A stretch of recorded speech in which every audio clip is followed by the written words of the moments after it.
The Sign is a 28-minute long episode that is so good that it's basically making everyone cry. Bluey is known for its fair share of emotional moments that will guarantee that you're a sobbing mess, though this usually happens in 7-minute episodes, and since this episode is 28 minutes long, there's a lot to unpack in regards to what's going on. So in this video, I'll be taking a deeper dive into the episode itself and talking about its themes and specialties, and I'll give my own thoughts as well.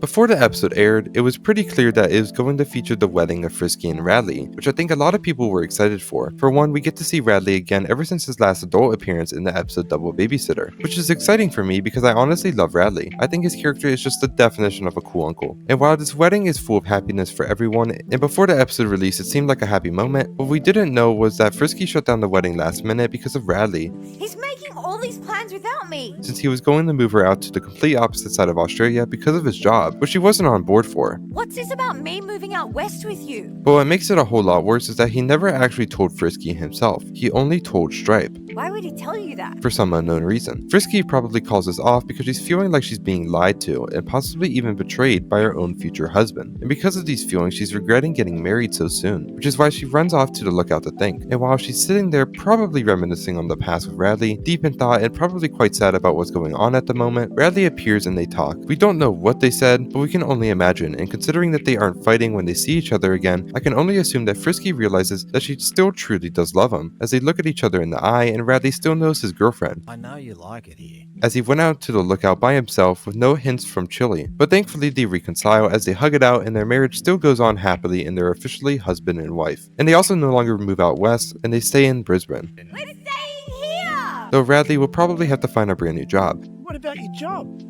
I'll find a new one. But sometimes sacrifices need to be made, but he doesn't seem too worried about it, so I'm sure it'll turn out well. If this part itself was a separate episode, it would work just as well as it does here, with the intense feeling of Frisky being missing and the entire wedding being in jeopardy, to the relief and joy that the wedding continues, with insane writing that is up to Bluey standards. This part alone contributes a lot to the episode's overall writing, and if this is all the episode included, it's an easy 10 out of 10 episode, but the episode includes so much more. For instance, Chilli knows what Frisky is going through and starts hunting her down to help her out. Trying to find out Frisky. She's run away from her marriage. And she's gotten close multiple times but doesn't succeed. She goes to the juice shop that Frisky was at but doesn't see her, and she walks behind them. And before they turn out to leave, in which they would see Frisky, Socks asks for watermelon. Actually, can I please have a watermelon juice? Then Muffin spills her drink all over the car, which delays them even more, though it leads to Socks spotting Frisky on the road and they chase after her, until Socks has to go to the toilet and they pull over, again losing Frisky. But eventually she goes to the lookout and finds her and tries to talk sense into her, which is when Radley appears. Overall, this section of the episode is a masterpiece, even if it's only part of the episode.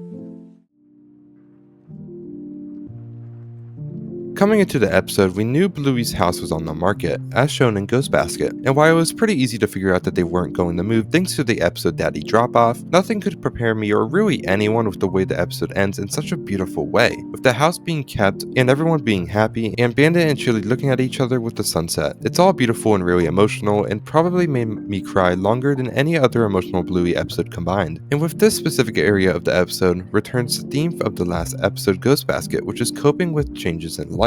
For relatively the same reason, the selling of the house. And here in this episode, we can slowly see everyone's thoughts about moving away to another city, which slowly turns into everyone not wanting to move, including Bandit, who is the sole reason for the family moving away because he got a better paying job in a different city. Dad's got a new job in another city. But what's wrong with this city? And he just wants to provide the best life for his children, even though his children are already pretty well off as they live in a relatively rich area of Brisbane. The episode starts with Bluey feeling unhappy about the change that's going to happen in her life, as she's seen upset multiple times, even in school where the rest of the kids are upset. And even after feeling better after hearing the story that Calypso told, and being really happy in the car ride with Bandit, there are still signs that she doesn't want to move at all, and she isn't happy about it, which then leads to Chilli revealing that she doesn't want to move either. Of course I don't want to leave Bluey. You took your first steps in that house. And showing her distress at the situation with her voice tone as she expresses this, also visibly upset. And she doesn't want to leave that all behind, but she has to because she also wants to give the kids a better life. Next is Bingo, who is actually happy the entire time because she didn't know what selling the house means. Selling our house.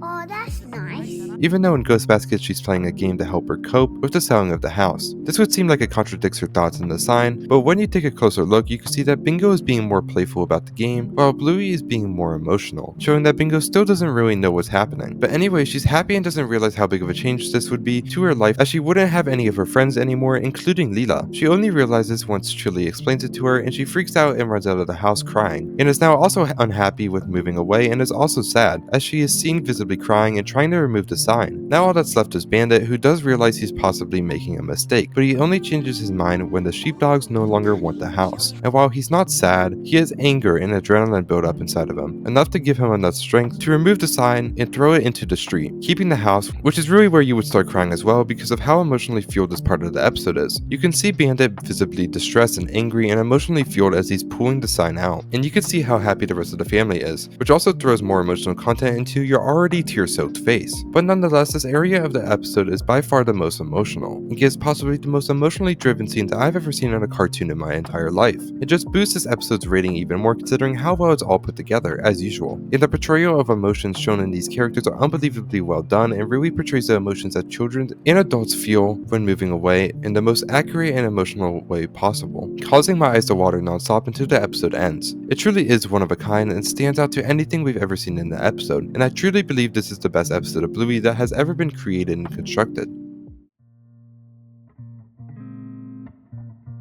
I want to shift the topic over to both Bob and Stripe and Trixie. Getting Bob out of the way, for a long time we never knew where he was, with him not appearing since season 1 in the episode Grannies, and Bingo not knowing where he was in the episode Bedroom. Good night, Grandpa Bob, wherever you are. People suspected he was dead, myself included, but it's revealed that he was actually in India trying to find himself. What were you doing in India for so long, Bobba? Well, girls, He was up trying to find himself. Which finally puts an end to the mystery of Bob's whereabouts. And while I'm not too sure if he truly did find himself, at least he's finally back. But anyways, we need to talk about Trixie and Stripe. Throughout the episode, we see their troubling relationship, which was somewhat shown in Facey Talk, but not to this extent. They're seen arguing multiple times before the wedding was even set up, and during the wedding, and pretty much ignoring their children. This kind of shows a rocky relationship between the two, which could possibly set up a possible divorce in the future, but it's sad to see the relationship fall out like this. It's not known why exactly they're arguing, and it may not really be that deep overall, but we also see Stripe becoming super drunk in the episode, which possibly reveals he's a very heavy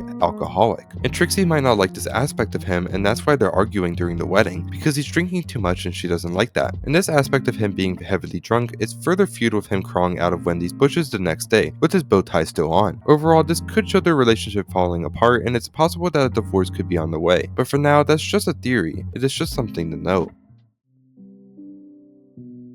The last thing I want to point out here is the symbolism of the butterfly. The butterfly is supposed to represent the butterfly effect that is shown in the episode, from beginning to end. Thanks to GF Fan on Twitter, they put together the butterfly effect in chronological order, in which they say, Rad tells Stripe about his plan to want Frisky to move out west with him. Stripe lets Frisky know that, and it makes her call him. Rad confirming this fact makes her leave and call the wedding off. That in turn leads to Chilli and the girls going to find her. In the rush, Chilli puts Bluey in the front seat, leading them to being pulled over. The officer, after hearing them mention Frisky, lets them know where he gave her a ticket. That leads them to the juice place where Bluey finds her lucky coin, which causes them to miss Frisky leaving. Because they got juice there, that in turn causes Muffin to spill her drink and lets Socks spot Frisky driving by while Chilli cleans up the mess. The bathroom break thanks to Socks drinking so much juice then causes Flappy, the butterfly, to get in the car and make Chilli pull over to let Flappy out, where she spots the sign about the lookout place where Frisky went. Getting there leads to Muffin wanting to use the binoculars and Bluey offering her lucky coin to help them use it. Muffin getting the coin stuck then leaves the coin in there, where the dogs who were planning to buy the healer's house end up, and by using that coin they're able to spot the other house with the pool, making them buy it over the healer's house. So overall, Rad telling Stripe that he was going to move out west with Frisky directly leads to Bluey's house not being sold and her family no longer having to move, which is a result of a humongous butterfly effect throughout all 28 minutes of the episode. Thanks for watching. Please like and subscribe and comment down below what you thought about the sign and my video. Thanks for watching, and I'll see you all later.